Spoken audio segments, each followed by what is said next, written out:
Maybe concentrate on a very important point for me. And that is, we've been talking a lot about racism to explain, to articulate all these horrific acts of violence which have been perpetuated to black people for generations.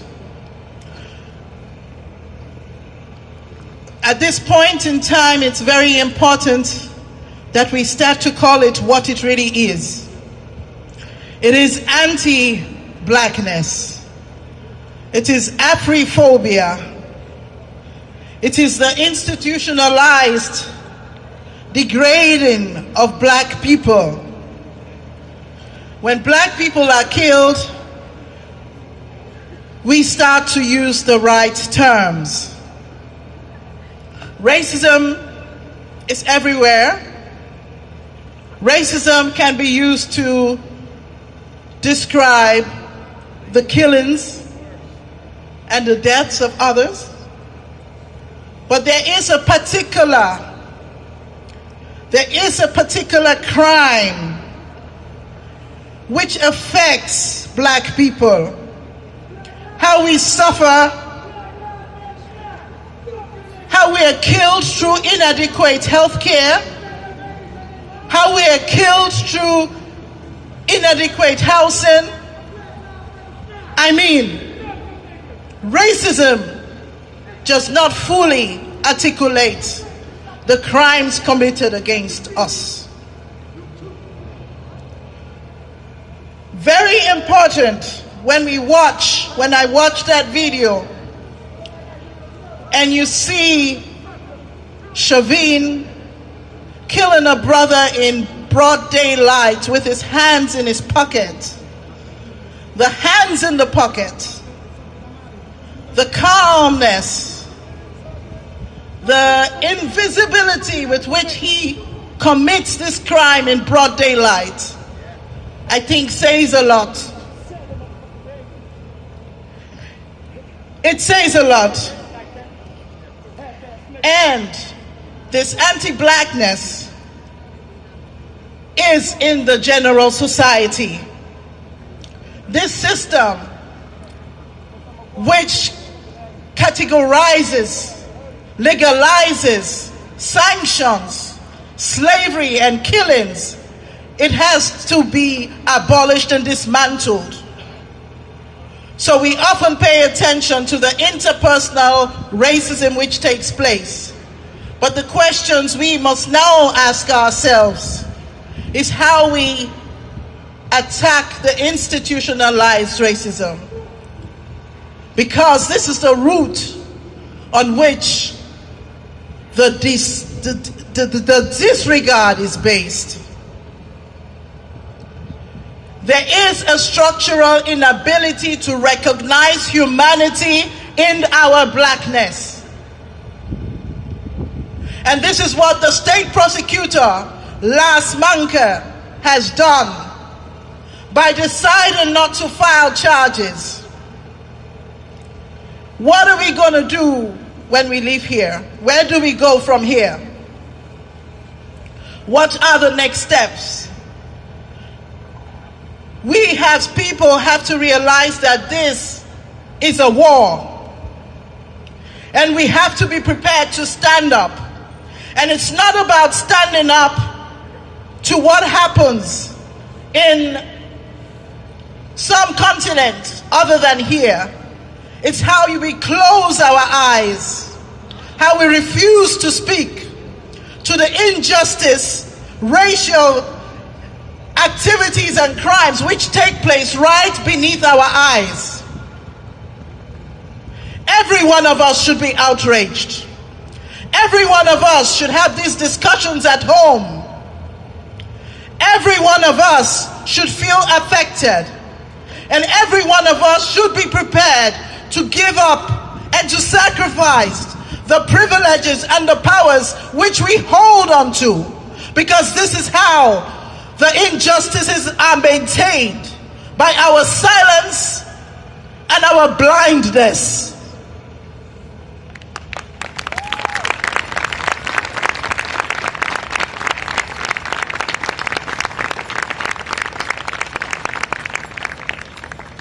At this point, I want to say that we specifically as black women have to play a role, have to stand up and take the baton in our hand.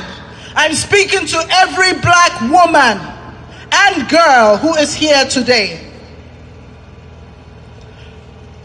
For generations, we have been at the forefront of the liberation struggles, maybe not as visible, but there is a special energy which is needed right now. There is a special consciousness which is needed right now. And this is something we have to know as black women, to stand up, to wake up to what it means to be African, what it means to be African, what it means to be human. Because to be African means to be human. We cannot continue to rely on a system which has done nothing but cause destruction everywhere. Everywhere the white man has gone has been nothing more than destruction. Because the values with which they operate and make decisions are non-human.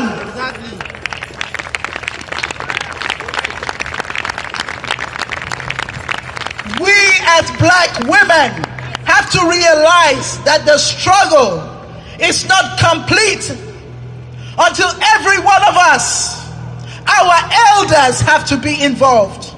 Our children have to be involved. And we are the ones to make this connection and to make sure everybody plays their role in the struggle. Yes. Because it's not about ego. And it's not about gaining privileges. It is about humanity.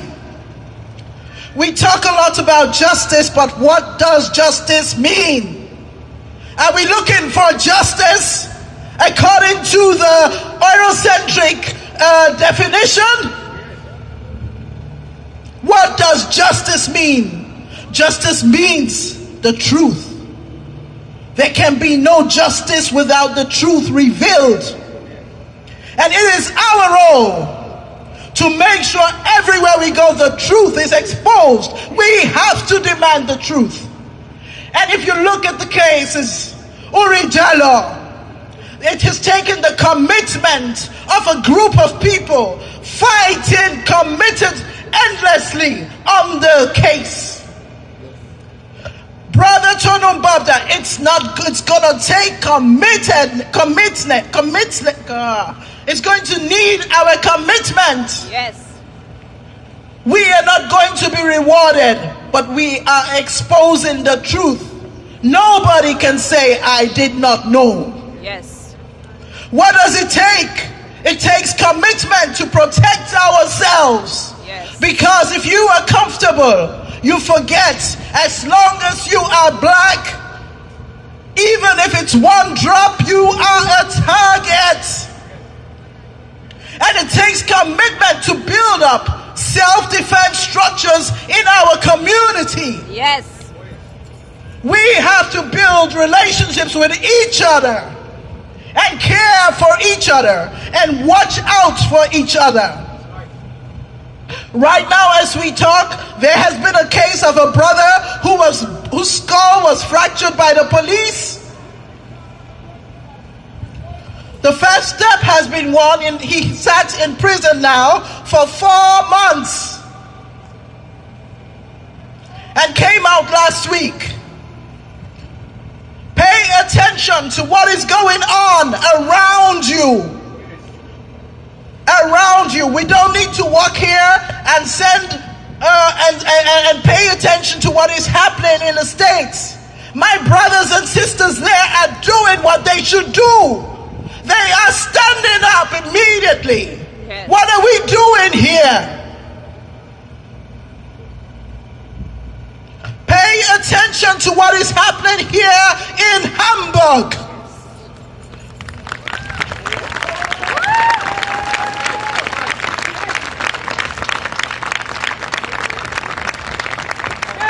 close today with a ritual where we call our ancestors to be with us, because we know that we have the power in our DNA.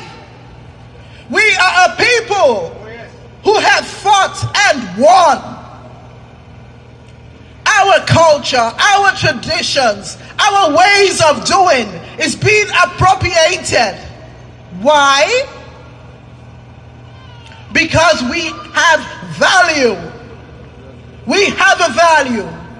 And we have to stand up and start to nourish the love between us. To cut it up, I just say something short about the process. Yes, we have the truth. We have acknowledgement of a crime. We ask for forgiveness. And we ask those who have been harmed how they would like reparations to be. We are still at the first step, exposing the truth.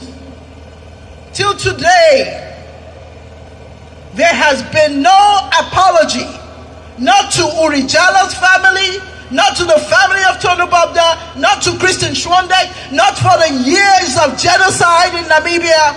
Shame on them. Oh yes, oh yes, oh yes. So, we are at the beginning. The first step with which I want to confront you with today, the first step is loving ourselves and taking that time to care for ourselves. No brother or sister should go into a hospital or into a psychiatric ward without a community behind them saying, what is going on? How are you? Going in to check. We are our self-defense. Oh yes. Yes. Touch one.